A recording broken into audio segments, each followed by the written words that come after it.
یہ کہتا ہے کہ اگر کسی کو یہ کرپٹ پریکٹسز پہ یا بدعنوانی پہ یا ایسے جرائم جو اخلاقی گراوٹ کے زمرہ میں آتے ہیں ان میں کوئی سزا ہو جائے کم از کم 2 سال، پھر وہ 5 سال کے لیے نااہل ہوتا ہے۔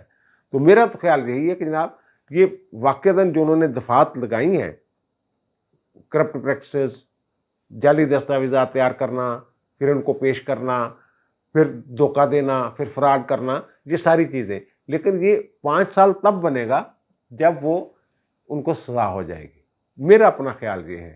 اور انہوں نے یہ لکھا ہی نہیں، اس میں صرف یہ لکھا ہے کہ جب 63(1)(p) کے تحت وہ فی الوقت ہوتی ہے، فار دی ٹائم بینگ، اور فار دی ٹائم بینگ سے مراد یہی ہے کہ وہ اسمبلی کی مدت تک، اور یا ایک مرتبہ آپ کہہ لیں 1 ٹائم، تو وہ ایک ایشو ہوگا۔ ہو سکتا ہے اسلام آباد ہائی کورٹ یہ کہہ دے جناب یہ کون سا اتنا بڑا مسئلہ ہو گیا، ایک دفعہ نائل ہو گیا تو کیا ہو گیا، لیکن ساتھ ہی جو ان کے ٹرائل وغیرہ کا معاملہ ہے وہ تکلیف دے گا ان کو، پی ٹی اے والوں کو، اور پہلے آبجیکشن کا فیصلہ ہوگا، یہ آبجیکشن دور کروائیں گے، پھر میرا خیال نوٹس وغیرہ ہوں گے۔ اطہر منی اللہ صاحب ہیں، اطہر منی اللہ صاحب کے بارے میں بہرحال بہت سارے لوگوں کے تفضیلات بھی ہیں، ان کی عمران خان کے ساتھ قربت، کوئی اور جو وہ تحریک تھی عدلیہ بچاؤ، اس میں ان کے ساتھ جو معاملے تھے، رابطے تھے، یاری دوستی، لیکن میرا خیال ہے کہ وہ جو سمجھا جا رہا ہے کہ بہت تیزی کے ساتھ جناب ہو جائے گا، وہ نہیں ہونے والا۔ اب آتے ہیں جناب، یار ویسے ایک اور چیز مجھے سمجھ نہیں آ رہی عمران خان صاحب کی، میرا خیال ہے کہ یہ نوجوان نسل کا اخلاق آدھا تو بگاڑ ہی دیا ہوا ہے انہوں نے، یعنی وہ بدتمیز، گالیاں، سارا کچھ یہ کرتے ہیں۔ وہ ویڈیو بڑی وائرل ہوئی، کوئی جناب بزرگ ہیں وہ گاڑی میں جا رہے ہیں، وہ کہتے ہیں جناب میں بیمار ہوں، ہسپتال جانا ہے، جانے دیں، یا وہ 10 15 20 بندے ہوتے ہیں جناب، وہ گالیاں دیتے ہیں، عورتیں بڑی بدتمیزی کرتی ہیں، گیٹ کھولتی ہیں گاڑی کا، گاڑی پہ مکے مارتے ہیں، تھپڑ مارتے ہیں گاڑی پہ، وہ جیسے بھی یہ بدماشی کا ایک سٹائل ہوتا ہے، تو وہ یہ تو ایک الگ چیز ہے۔ لیکن ایک اور چیز جو ہے، یہ کل میں نے کہا تھا اپنے ویلاگ میں کہ عمران خان صاحب یہ کہتے ہیں کہ جناب یہ کوئی پرتشدد مظاہرہ نہیں کریں گے، انجوائے کریں گے، جیسے کوئی تہوار جو ہے وہ انجوائے کیا جاتا ہے۔ انجوائمنٹ ہوتی ہے جناب، ایک فل انجوائمنٹ، ایک ہاف انجوائمنٹ، ایک انجوائمنٹ۔ تو میں نے اپنے پچھلے ویلاگ میں یہ ذکر کیا تھا کہ شاید یہ میوزک وغیرہ کوئی لے آئیں گے، کوئی گانے والے، گلوکار، ڈھول دھمکا، اس طرح کی بات۔ تو ایک صاحب نے مجھے فون کیا، میرے دوست ہیں پرانے، اور انہوں نے کافی غصے کا، انہوں نے کہا صحیح چوہدری یار تینوں پتہ نہیں تھا؟ میں نے کہا یہ کیا، مجھے نہیں پتا۔ ان کا 2014 میں دیکھا نہیں تھا آپ نے؟ پھر انہوں نے مجھے کچھ چیزیں یاد کروائیں۔ انہوں نے کہا جناب جو ان کا تھا وہ مخلوط اجتماع ہوتا تھا، وہاں پہ خواتین اور مردوں کے لیے الگ الگ پورشن نہیں تھے، اکٹھے ہی آتے تھے۔ وہ کہتے ہیں جناب میری پکی خبر ہے، وہ بھی صافی ہیں ہمارے تو انہوں نے کہا جناب ہماری پکی خبر ہے کہ ان کو، عمران خان کو وہاں یہ کہا گیا کہ آپ خواتین اور مردوں کو نا الگ الگ کریں۔ ابتدائی دنوں کی میں بات کر رہا ہوں، 2014 کی۔ تو ان دنوں جو خواتین تھیں ان کو گھیر کے نوجوان جو تھے بدتمیزی کرتے تھے، وہ ویڈیوز جو تھیں وہ پھر ٹی وی میں بھی چلتی تھیں، وہ فوٹیجز وغیرہ، اور اینکروں کے ساتھ بھی بدتمیزی، بہت سارے معاملات خواتین کے ساتھ بدتمیزی کے مظاہرے جو وہاں دیکھنے میں آ رہے تھے۔ بہرحال اور بھی بہت کچھ چیزیں تھیں جو نہیں دکھائی جا سکتی، نہیں بیان کی جا سکتی۔ تو وہ کہتے ہیں جناب خان صاحب کو یہ کہا گیا کہ یہ آپ نا الگ الگ، بالکل الگ الگ کر دیں، وہ جا ہی نہ سکیں ادھر۔ تو خان صاحب نے کہا پھر انہوں نے ہونا کہ نہیں ہے، یہ میں بالکل صحیح بات بتا رہا ہوں۔ خان صاحب نے کہا کہ اگر ہم یہ ختم کر دیں تو پھر آنا کس نے ہے۔ اور پھر خان صاحب ایک اور بات، خان صاحب ایک پلیئر تھے، ان کی شخصیت کا ایک سحر تھا، وہ بہت ساری خواتین کے کرش بھی تھے، اور آپ نے یہ بھی دیکھا اس وقت دھرنے کی میں بات کر رہا ہوں، تو ایک لڑکی کہہ رہی ہے جناب میری خواہش یہ ہے کہ میں عمران سے ملوں، وہ میری ماما سے شادی کر لیں، اور پھر میرے پاپا کو کوئی اعتراض نہیں ہوگا، اس طرح کی بات اب بھی ایسی باتیں ہو رہی ہیں۔ تو وہ، اور پھر عمران خان صاحب جو کہتے تھے، ہمارے ایک دوست ہیں علیم عثمان صاحب، بڑے اچھے صحافی تھے، وہ اللہ کو پیارے ہو گئے، مرحوم ہو گئے، اللہ تعالیٰ انہیں کی رحمت کرے۔ تو انہوں نے اس وقت مجھے کہا تھا کہ یار یہ جو اسٹیج پہ کھڑا ہو کے کہتا ہے نا کہ ابھی میں نے شادی بھی کرنی ہے، جلدی استعفیٰ دو، ابھی میں نے شادی بھی کرنی ہے. وہ ریحام خان کے ساتھ شادی والی چلو بات تھی، لیکن وہ کہتے ہیں جان بوجھ کے یہ کہہ رہا ہے.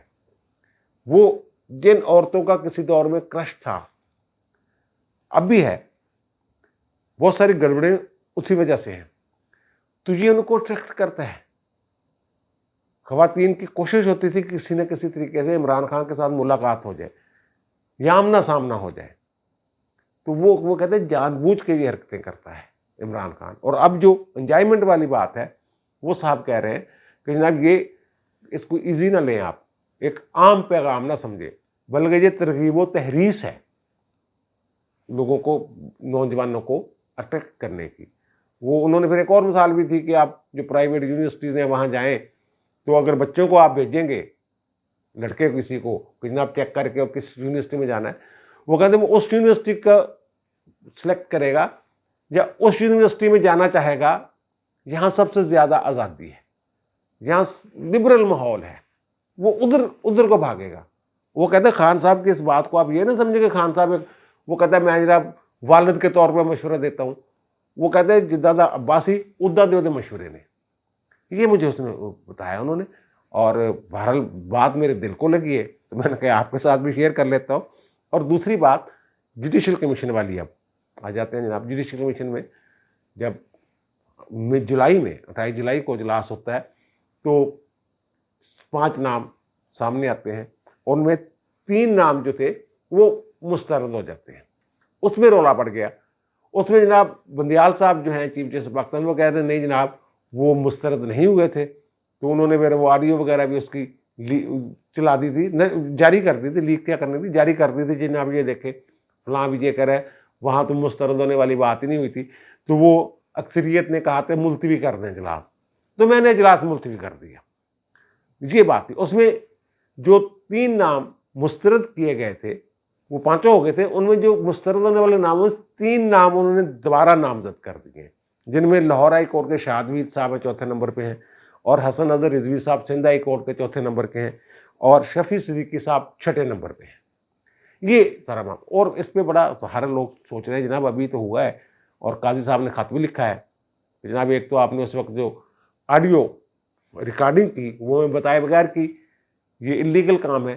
ویسے بات ان کی ٹھیک ہے، جب آپ کو بھی کسی جگہ فون کرتے ہیں تو وہ بتاتے ہیں بعض بات، مثلا یہ موبائل فون والے ہی دیکھ لیں، وہ بتاتے ہیں جناب یہ بینک والے بھی دیکھ لیں کہ آپ کی جو کال ہے یہ ریکارڈ کی جا رہی ہے، وہ بتاتے ہیں پہلے.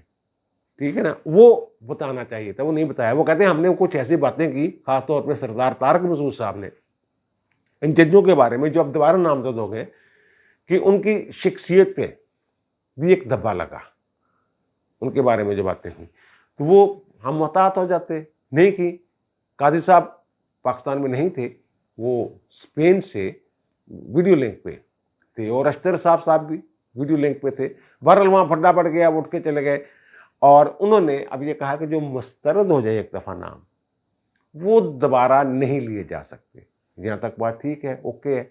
اور وہ کہتے ہیں جناب کہ یہ مسترد نہیں ہوئے، وہ بندیال صاحب کہہ رہے ہیں. اور وہ کل میں نے بتا دیا تھا کہ 4-5 کی ریشو. اب کہتے ہیں جناب اشتر صاحب، حری صاحب اٹارنی جنرل صاحب، پچھلی دفعہ انہوں نے مسترد کیے تھے، مخالفت کی تھی. اور جو اعظم نذیر تارڑ ہیں وزیر قانون، وہ انہوں نے بھی مخالفت کی تھی. اب وہ کہتے ہیں جناب ان کو ووٹ دینے والے. اس پہ بڑا شور مچ گیا ہوا ہے. میں نے کل ویلاگ کیا تھا، اور اس کے بعد مجھے بہت فون آئے ہیں لوگوں کے، ان لوگوں کی طرف سے بھی آیا کہ جناب یہ بلا وجہ آپ ہائپ کریٹ کر رہے ہیں، یہ کر رہے وہ. اور وہ بات پہنچ گئی ہے میاں صاحب تک. پہلے بھی میاں صاحب کو لندن میں اعتماد میں لیا ہی ہوگا نا انہوں نے، اگر کرنی تھی تو. اب وہاں بات پہنچ گئی ہے. تو انہوں نے میری اطلاع کے مطابق انہیں کہا کہ جناب دوبارہ غور کرو، اپنے جو فیصلہ ہے اس کے تمام جو نتائج ہیں منفی اور مثبت دونوں سامنے رکھو، سارے پہلو سامنے رکھو، پھر فیصلہ کرو. اور اس وقت تقریباً 11:30 بجے میں جب ویلاگ کر رہا ہوں تو اس وقت سر جوڑ کے بیٹھے ہوئے ہیں کہ جناب کل کیا کرنا ہے.